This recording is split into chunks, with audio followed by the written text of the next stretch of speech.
आज हमें पढ़ना है डिस्प्लेसमेंट रिएक्शन। डिस्प्लेसमेंट रिएक्शन क्या होती है? डिस्प्लेसमेंट का मतलब क्या होता है?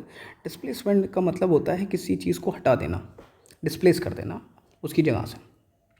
तो सबसे पहले हमें यही देखना है, कैटरीना ने कार मांगी अल्टोस एंड फरारी। कैटरीना ने कार मांगी अल्टोस एंड फरारी, फिर क्यों मिली सिल्वर ऑडी। ये हमें बता क्या रहा है? ये बता रहा है जो सबसे ऊपर जो एलिमेंट्स हैं वो सबसे ज़्यादा रिएक्टिव हैं और नीचे वाले सबसे कम, तो बढ़ रही है रिएक्टिविटी। क्या कर रही है? नीचे से ऊपर जाने पे रिएक्टिविटी बढ़ रही है। पोटेशियम सबसे ज़्यादा रिएक्टिव है, उससे कम सोडियम है, उससे कम कैल्शियम है, तो सबसे ज़्यादा रिएक्टिव कौन होगा? पोटेशियम। अब डिस्प्लेसमेंट रिएक्शन कहती क्या है? डिस्प्लेसमेंट रिएक्शन कहती है कि ज़्यादा क्या होता है, highly reactive element less reactive element को हटा देते हैं। रिएक्टिव एलिमेंट को क्या करते हैं? डिस्प्लेस कर देते हैं,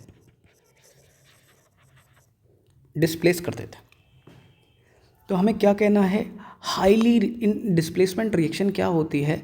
when highly reactive element displaces less reactive element is known as displacement reaction. बात क्लियर हो गई? हाईली रिएक्टिव, जो ज़्यादा रिएक्टिव, जैसे पोटेशियम ज़्यादा रिएक्टिव है, सी कम रिएक्टिव है, तो पोटेशियम सी को हटा देगा। ये सब देखना है। तो पहली रिएक्शन आती है Zn जो कि होता है सॉलिड, और ये सारे ही सॉलिड हैं, ये सारे सॉलिड हैं, ठीक है। इसकी रिएक्शन कराई गई CuSO4 से, ठीक है। और ये क्या है? एक्वस सोल्यूशन है। उसके बाद में देखो क्या होता है। Zn देखो कहाँ पर है? Zn ऊपर है और कॉपर कहाँ है? नीचे है। तो ज़्यादा रिएक्टिव कौन है? Zn है। और कम रिएक्टिव कौन है? कॉपर। देखो एक यहाँ पर देखो। अब देखो ये जो चीज़ है तुम्हें समझना पड़ेगी ये इसका स्ट्रक्चर कैसा है। बिना स्ट्रक्चर पढ़े हुए चीज़ें नहीं हो सकती, स्ट्रक्चर पढ़ना पड़ता है। S double bond O oxygen, और ये भी ऑक्सीजन, ऐसे बना लेंगे। तो देखो ऑक्सीजन हमेशा 2 बॉन्ड बनाएगा। ऑक्सीजन की वैलेंसी होती है 2, तो ऑक्सीजन हमेशा 2 बॉन्ड बनाएगा। देखो ऊपर भी देख लो, नीचे भी देख लो। लेकिन यहाँ पर देखो इस वाले ऑक्सीजन ने सिर्फ 1 बॉन्ड बनाया है, तो इसकी वजह से नेगेटिव आ जाएगा। अब नीचे वाले में देखो इस ऑक्सीजन ने भी सिंगल बॉन्ड बनाया है, तो उसके पास कितना चार्ज होगा? नेगेटिव। अब ये नेगेटिव 2 नेगेटिव, तो यहाँ लिख लेते हैं 2 नेगेटिव। पूरे कंपाउंड के ऊपर कितना चार्ज है? 2 नेगेटिव। और Cu इसके साथ कैसे जुड़ा हुआ है? Cu की वैलेंसी होती है 2+, ठीक है। तो जो ये नेगेटिव यहाँ पर और यहाँ पर नेगेटिव होता है वो इसे क्या करा रहता है? ज्वाइंट करा रहता है। क्योंकि देखो कॉपर को मेटल है, 2 इलेक्ट्रॉन शेयर करना पड़ते हैं। एक इलेक्ट्रॉन इस वाले ऑक्सीजन को दे देगा और एक इलेक्ट्रॉन किसे दे देगा? इस वाले को। इनका ही भला हो जाएगा क्योंकि इन्हें 1 इलेक्ट्रॉन चाहिए, इन्हें भी 1 इलेक्ट्रॉन चाहिए। बात क्लियर हो रही है? ठीक है। अब देखो ये स्ट्रक्चर हो गया। अब देखो यही स्ट्रक्चर बनाए रहना। और यहाँ पर क्या होता है? जो जिंक होता है वो ज़्यादा रिएक्टिव है, तो क्या करेगा? सिर्फ कॉपर को हटाएगा। और जिंक की वैलेंसी देख लो, कॉपर की वैलेंसी बिल्कुल सेम है, तो डायरेक्टली जिंक क्या करेगा? कॉपर को हटाएगा और उसकी जगह लग जाएगा। बस हो गई कहानी खत्म। अब इसे देखो लिखते कैसे हैं। जैसे ही इसने कॉपर, पहले ऐसे था, ये हो गया रिएक्टेंट, ऐसे ही था। अब जैसे जिंक ने जैसे इसे डिस्प्लेस करा तो यहाँ डायरेक्टली लग जाएगा, क्योंकि एक इलेक्ट्रॉन इसे दे देगा, एक इलेक्ट्रॉन इसे दे देगा, हो गया। तो यहाँ लिखेंगे ZnSO4। किसे हटा दिया है? कॉपर को हटा दिया, इसने कॉपर को डिस्प्लेस कर दिया। तो कॉपर को वहाँ लिख देंगे।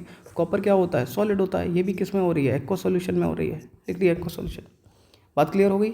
ठीक है। दूसरी रिएक्शन देखते हैं। चलो यहीं पर देख लेते हैं, ये रफ कर। दूसरी रिएक्शन देखो कैसी है। Pb जो कि सॉलिड है, CuCl2 के साथ रिएक्शन करती है। अब देखो क्या बनाएगा। Pb कहाँ है? ऊपर, और कॉपर कहाँ है? नीचे। तो देखो Pb जो होगी कॉपर को हटा देगा। आप देखो कैसे स्ट्रक्चर देखो। Cu, अब यहाँ पर कितने क्लोरीन लगाया हुआ है? 2 क्लोरीन लगाया हुआ है। एक इलेक्ट्रॉन, इसे देखो वैलेंसी देखो कॉपर की कितनी होती है? 2 होती है।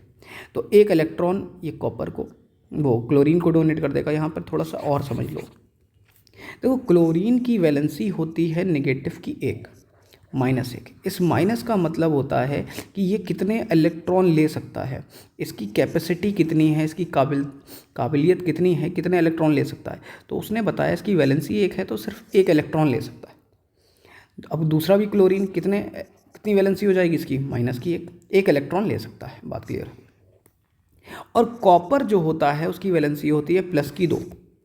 तो इसका मतलब ये है कॉपर जो है 2 इलेक्ट्रॉन डोनेट कर सकता है। अब जब लेने वाला कितने हैं, 1 इलेक्ट्रॉन ले सकता है, ये भी 1 इलेक्ट्रॉन ले सकता है। तो क्या करेगा, ये 1 इलेक्ट्रॉन इसे डोनेट कर देगा और ये 1 इलेक्ट्रॉन इसे डोनेट कर देगा। तो क्या बन गया, Cu। अब Pb क्या करता है, Pb की वैलेंसी देख लो। डायरेक्टली क्या करेगा, कॉपर को हटाएगा, कॉपर को हटा दिया, अब Pb यहाँ जुड़ जाएगा, क्या हो गया, PbCl2। वैलेंसी देख लेनी है कितनी होती है।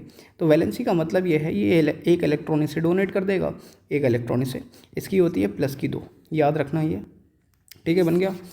ऊपर नीचे देख लो बस, कैटरीना से याद रखो कौन ऊपर कौन नीचे है, हाथ में गिन लो, ठीक है। अब आप दूसरी रिएक्शन देखते हैं, Fe प्लस CuSO4, एक को सॉल्यूशन का है, और इसमें क्या करेंगे, Fe जो भी बनता है देखते हैं इसका स्ट्रक्चर कैसा है। देखो S डबल बॉन्ड O अभी बता चुके हैं इसका स्ट्रक्चर, O और O। सिर्फ ऑक्सीजन ने एक बॉन्ड लगाया है इसने नेगेटिव, इस ऑक्सीजन ने लगाया है एक नेगेटिव, ठीक है। क्या करेगा, कॉपर आएगा, कॉपर की वैलेंसी देखो कितनी होती है, कॉपर की वैलेंसी होती है 2, 1 इलेक्ट्रॉन इसे डोनेट करा है और 1 इलेक्ट्रॉन इसे डोनेट करा है, जुड़ा हुआ है। अब देखो Fe की वैलेंसी कितनी होती है, 2 और 3 होती है, कितनी होती है, 2 और 3, लेकिन सल्फेट के साथ हमेशा ये कितनी वैलेंसी यूज़ करता है, 2। तो Fe डायरेक्टली क्या करेगा, कॉपर को डिस्प्लेस करा, कॉपर को यहाँ लिख लिया, कॉपर सॉलिड में, ठीक है। अब Fe डायरेक्टली कॉपर को हटा के कहाँ, यहाँ जुड़ जाएगा सर सिंपली, 1 इलेक्ट्रॉन इसे डोनेट कर देगा, 1 इलेक्ट्रॉन इसे डोनेट कर देगा, तो क्या बनाएगा, FeSO4, हो गई रिएक्शन। तो हमें स्ट्रक्चर देखना पड़ेगा कि स्ट्रक्चर कैसा है, बात समझ में आ रही है। तो आज डिस्प्लेसमेंट रिएक्शन बस इतना ही देखते हैं।